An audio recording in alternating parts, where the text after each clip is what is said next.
Okay, if any of you are in college, this is a message for you. Modern Love is hosting another college essay contest this year. Modern Love editors want to know, what is love like for college students right now? Check out the show notes for more details. Okay, here we go. I want to call some people. Hello? Hi, Will.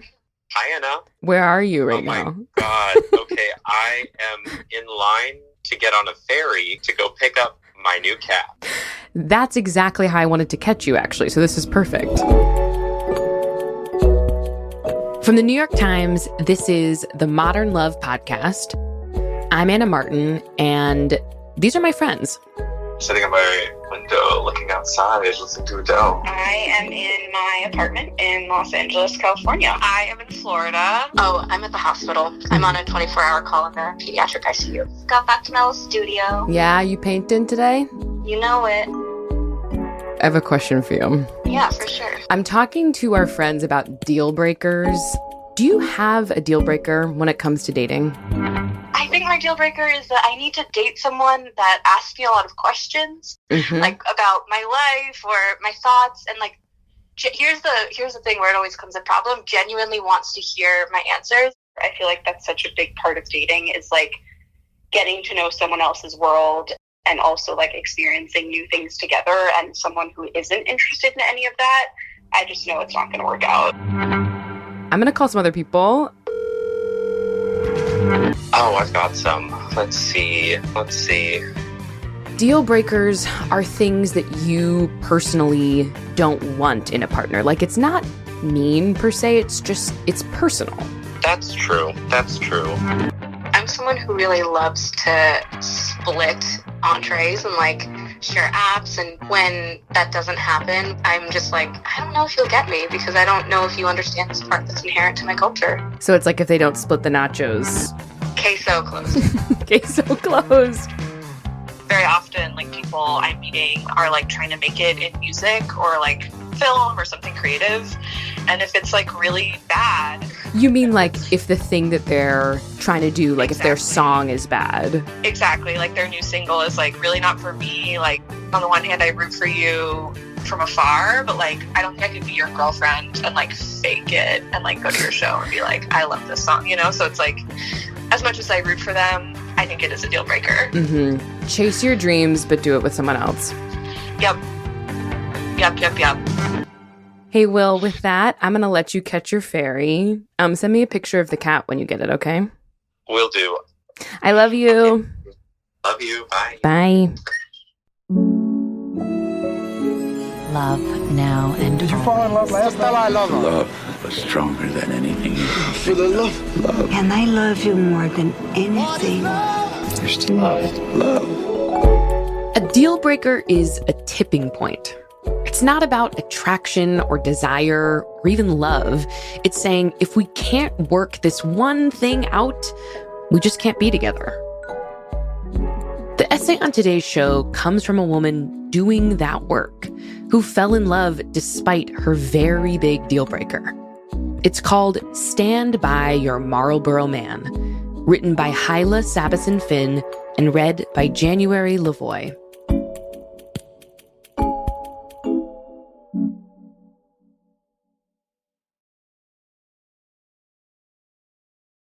That's your husband? The woman asked. I nodded. Together we watched Larry, alone on a snow-covered porch, puffing away on a cigarette, while the party went on inside.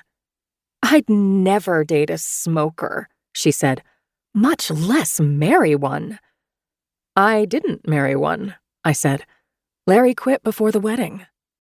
I declined to mention that before meant the day of, and that quit actually meant refrained from until he had so sullied our honeymoon with his grumpy behavior that I almost wished he'd start again. Still, he smokes now, she said.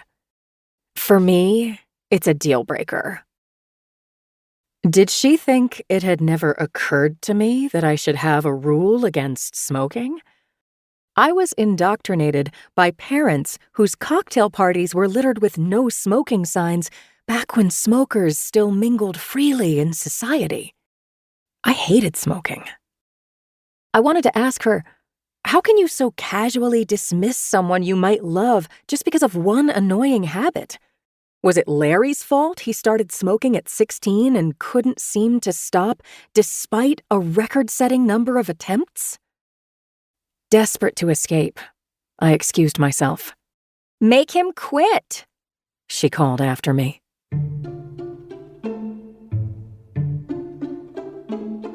I first met Larry in our college library, where smoking was not permitted.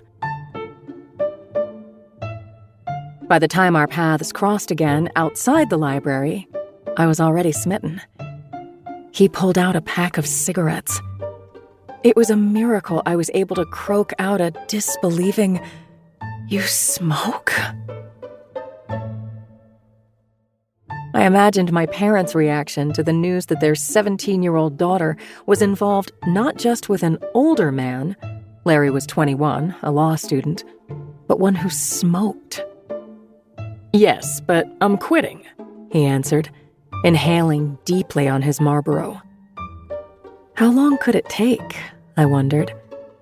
2 weeks? A month? A year later, we were still together. Me, Larry, and the cigarettes. The Larry and me part was great. The cigarettes, not so good. I found myself alone in restaurants while Larry stepped out. I got cold when he put down the top of his Jeep because we needed the air circulation. And I was afraid for my life as his cigarettes dangled precariously near flammable materials. Yet I was so in love that I was unable, that first year, to protest anything he did. But when he forgot my birthday and still remembered to buy a new lighter, I gathered my nerve and blurted out, "Do you remember what you said when we first met?" "Nope." "That you'd quit smoking." "I did." "Yes. So will you?" "Sure." When?" "How about when we drive to Florida next week?" Goodbye cigarettes, but hello withdrawal symptoms on our 20-hour road trip to Miami. And in Miami, after making the excruciating rounds of his disjointed family, I had new insight into Larry's psyche and a new desire to shove a cigarette into his mouth. Not that he needed any encouragement. Back at school, with torts to study, video games to play, and socks to pair, turning over a new leaf was not a priority. But once law school ended, Larry was determined to quit. And he did. Picking him up from his new job as a law clerk for a federal judge, I was proud of my smoke-free, young, professional boyfriend. Then one day, something seemed askew. "Larry, you smell so minty," I said, leaning over for a kiss. "The dentist told me to clean my teeth more often, so I'm keeping a toothbrush in my briefcase." Many wintergreen kisses later, I found a cigarette butt floating in the toilet. "Don't you care about yourself?" I cried. "Or me?" He claimed he did, and signed up for a smoking cessation class. "How'd it go?" I asked when he returned in my breeziest voice. "The people in my class are a mess. They elected me their unofficial group leader. Trust me, smoking is the least of their problems." So much for the class, or any cessation. But I kept on it. I researched hypnosis and acupuncture. I bought books, tapes, and videos. All failed. Then Larry proposed, and he promised to quit before we were married. And again, he quit. Back from our honeymoon, he was industrious on other fronts, too, embracing more than his share of daily errands. Nothing was too small, large, or inconvenient for Larry to procure. Low on napkins during a season finale? Larry was out the door. Craving ice cream at 2 a.m.? No problem. Need shampoo during a snowstorm? Be right back. Soon, I smelled trouble, or more precisely, smoke, upon Larry's return from errands. Devastated, I couldn't fathom that I'd legally entangled myself with a man who would run to the store under false pretenses.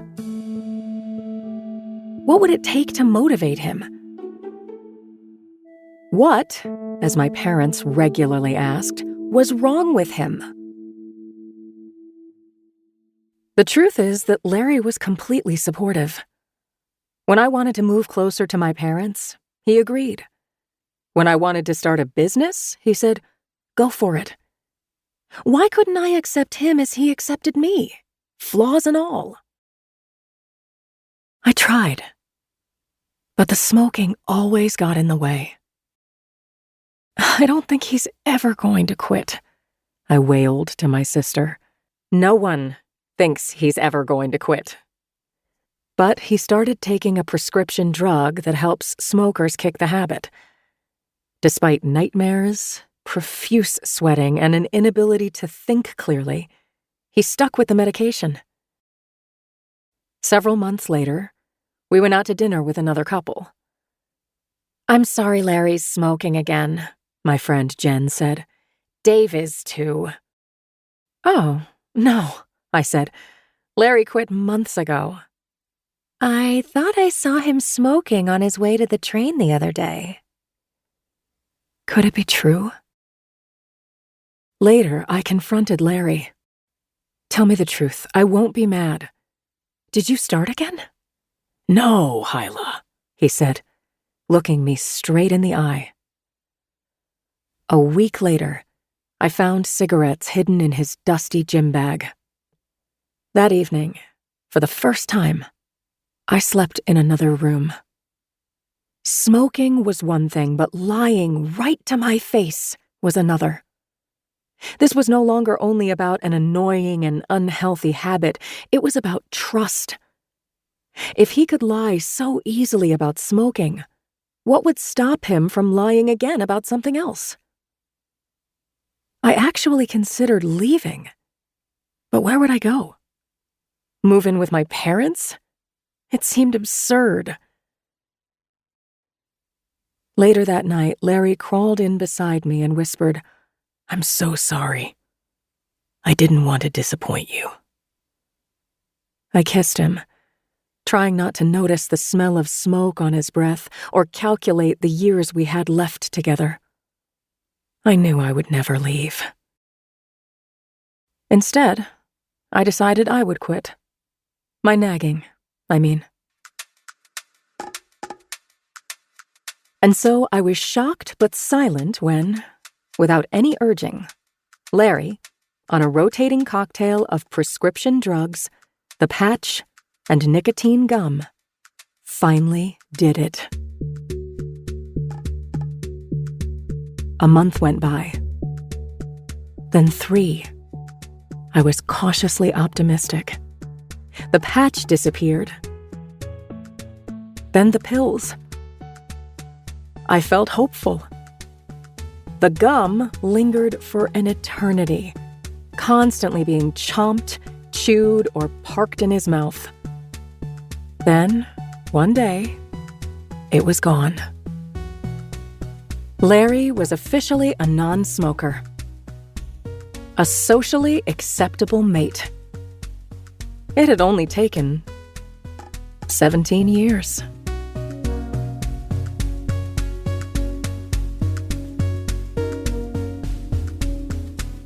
Hyla wrote this essay in 2005, so a lot has changed since then. After the break, I catch up with her and Larry.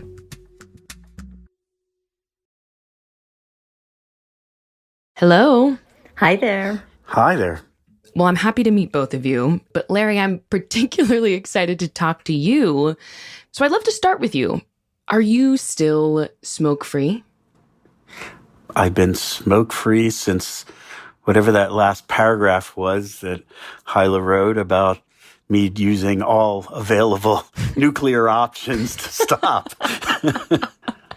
I'd love to go back to that moment, though, when you quit, because this essay, I mean, it's written from Hyla's point of view, and it does end with that sort of surprise final paragraph where you seemingly, out of the blue, decide to quit, and it sticks. And I want to go back to that time and ask you, why do you think that time worked when all the others didn't? Just doing one thing to me was not going to enable me to stop doing what my normal habits were. So for me, it was a matter of kind of changing all of my habits. And so I combined essentially eating well, exercising every day. And so it ended up being something that I really took to heart. So it sounds like you did this for yourself. I mean, did you do this for Hyla too, or did you need to come to it purely on your own? Purely on my own.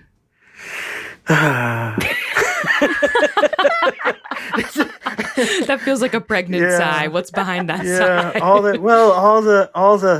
the cajoling, all of the guilt, all of the pleading, all of that. It just doesn't move me. Hyla, how does it feel to hear Larry say that? It's so true. And to this day, it's so hard to like accept, because people always say, you can't change other people. And I always just thought, well, that's so pessimistic. That's like, what a negative thought. Like, what do you... Well, these people haven't met me. Right. Without hope, what is there, right? Because the tendency is to say, well, if they loved me enough, then they would do this for me. Mm-hmm. And I didn't understand that it truly was an addiction, that it wasn't just like a choice, I can just stop doing it. It took a long time to really understand that it was at that level. Mm-hmm.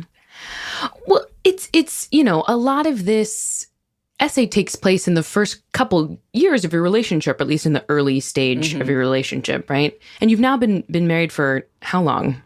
I think it's going on 35. We're in the 35th year. Wow. Yes. Wow.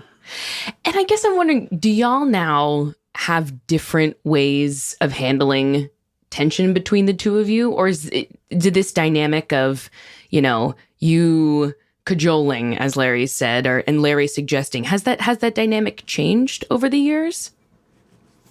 It's probably lessened some. I can tell you 35 years with another person. I've never spent that much time, and she with anyone else either. And, we're probably similar to who we were then. Not identical, but similar. And probably with respect to interacting with one another, we probably have lessened some of the behaviors less often, less emotion maybe, because we've been through all of the experiences in communicating with each other. So you refine that communication over time is really what it is. This has been such a treat to talk to both of you. Thank you so much. Thank you. Yeah, it was great. Appreciate it.